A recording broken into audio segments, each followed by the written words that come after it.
Assalamualaikum warahmatullahi wabarakatuh. Selamat pagi anak-anakku kelas 5.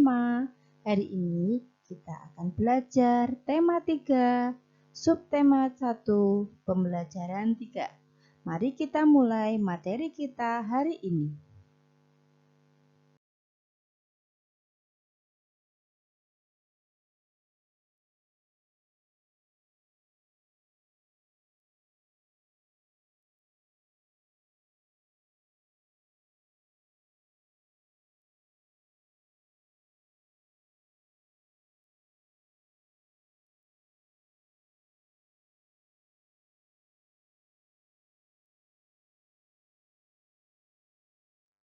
Anak-anak, Siti, Udin, dan Lani masih membicarakan sistem pencernaan manusia. Mereka senang membicarakan tentang proses pencernaan yang berlangsung di dalam tubuh. Simaklah percakapan mereka.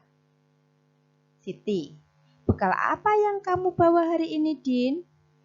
Udin menjawab, tenang Siti, hari ini aku membawa makanan sehat loh.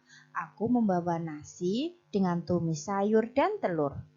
Siti menjawab, wah kedengarannya enak Din. Kemudian Lani menyela, iya enak dan sehat. Nah sekarang aku mau tanya, apa ada yang masih ingat organ pencernaan manusia? Kemudian Udin menjawab, masih, makanan dikunyah di dalam mulut dengan gigi. Kemudian Siti menjawab, makanan meluncur masuk ke kerongkongan untuk kemudian masuk ke lambung.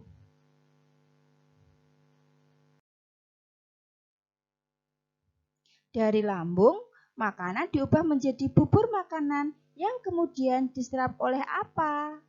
Kemudian Udin menjawab pertanyaan Lani. Usus halus. Usus halus akan menyerap semua sari-sari makanan, Lan. Kemudian Siti menimpali.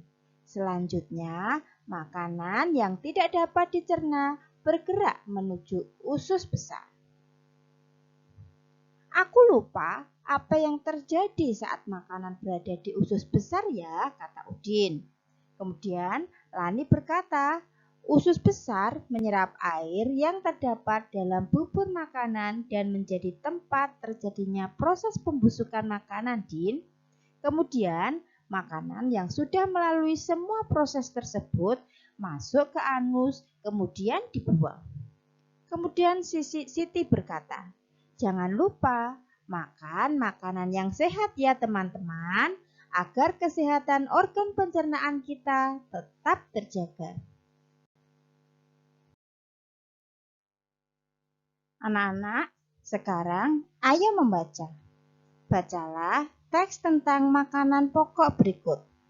Makanan merupakan bahan baku utama bagi manusia untuk memproduksi energi dan memenuhi segala nutrisi yang diperlukan tubuh.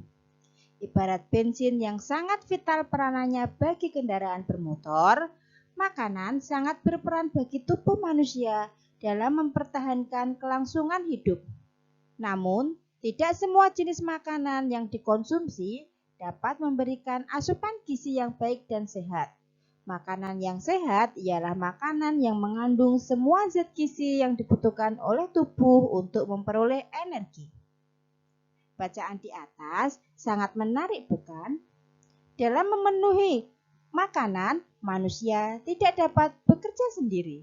Contohnya, dalam budidaya padi, manusia melakukan interaksi sosial dan interaksi dengan lingkungan hidup. Proses apa yang terjadi? Siapa saja yang terlibat dalam proses tersebut?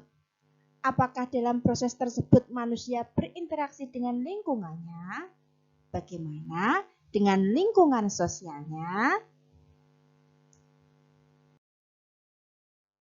Nah, sekarang apa yang dimaksud dengan interaksi sosial, anak-anak? Interaksi sosial adalah hubungan-hubungan sosial yang menyangkut hubungan antar individu, individu dengan kelompok, dan kelompok dengan kelompok. Interaksi sosial amat dibutuhkan untuk kehidupan bersama, sebab individu tidak dapat hidup tanpa individu lainnya. Interaksi dengan lingkungan hidup merupakan interaksi antara manusia dengan lingkungan yang terbentuk secara alami. Gunung, sungai, rawa merupakan contoh-contoh lingkungan alam. Sekarang, ayo berlatih. Jelaskan interaksi sosial dan interaksi dengan lingkungan alam yang terdapat pada lahan pertanian padi. Kemudian yang kedua, amatilah lingkungan sekelilingmu. Sebutkan interaksi manusia dengan alam yang dapat kamu temukan di sana. Apakah yang tengah dilakukan oleh manusia? Apa pengaruh dari kegiatan manusia terhadap lingkungan alam? Kalian kerjakan sebagai tugas yang pertama.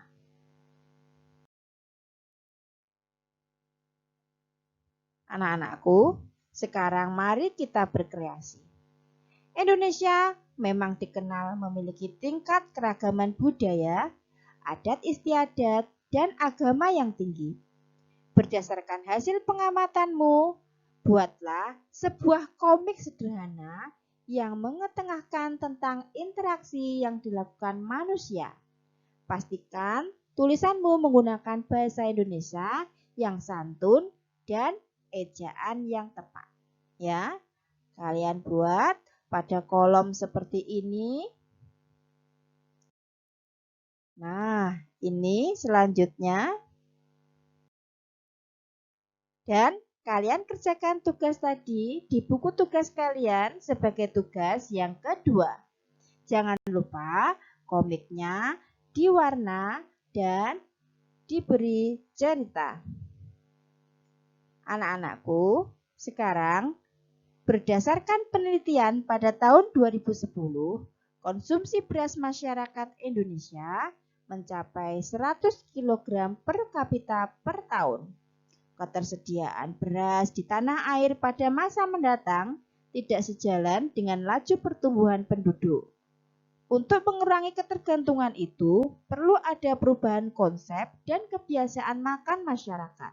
Misalnya, mengganti nasi sebagai makanan pokok dengan makanan jenis lain. Salah satu cara yang belakangan dikampanyekan pemerintah adalah tidak memakan nasi selama 1 hari. Kebiasaan ini misalnya dilakukan 1 hari dalam sepekan. Sebagai pengganti, selama sehari itu warga bisa mengonsumsi sumber karbohidrat lain seperti jagung, ubi, singkong, talas, kentang, dan sagu. Untuk mendukung upaya pemerintah tersebut, berikut adalah sebuah iklan tentang singkong sebagai pengganti nasi. Kalian simak ya. Ini contoh iklan singkong sebagai pengganti nasi. Kalian simak.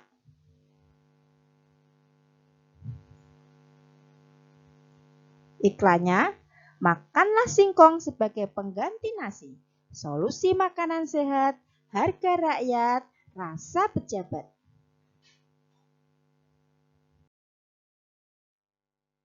Anak-anakku, masih ingatkah kamu dengan unsur-unsur dalam sebuah iklan? Coba kamu identifikasi unsur-unsur iklan dalam iklan tadi. Kalimat iklannya apa? Yang ada pada iklan tadi. Kemudian kata kuncinya apa? Dan observasi gambarnya bagaimana? Ya, apakah gambar itu sudah menarik? Atau gambarnya kurang menarik? Atau gambar sudah sesuai dengan iklan atau belum?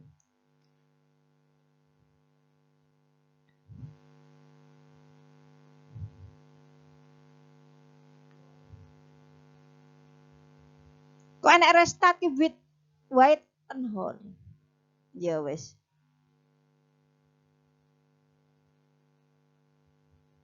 Bubar.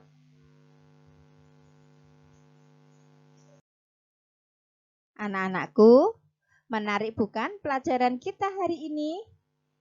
Kita sudah belajar tentang membuat komik, mewarnai komik, kemudian belajar tentang iklan. Mudah-mudahan apa yang Ibu sampaikan bermanfaat. Kurang lebihnya Ibu mohon maaf. Wassalamualaikum warahmatullahi wabarakatuh.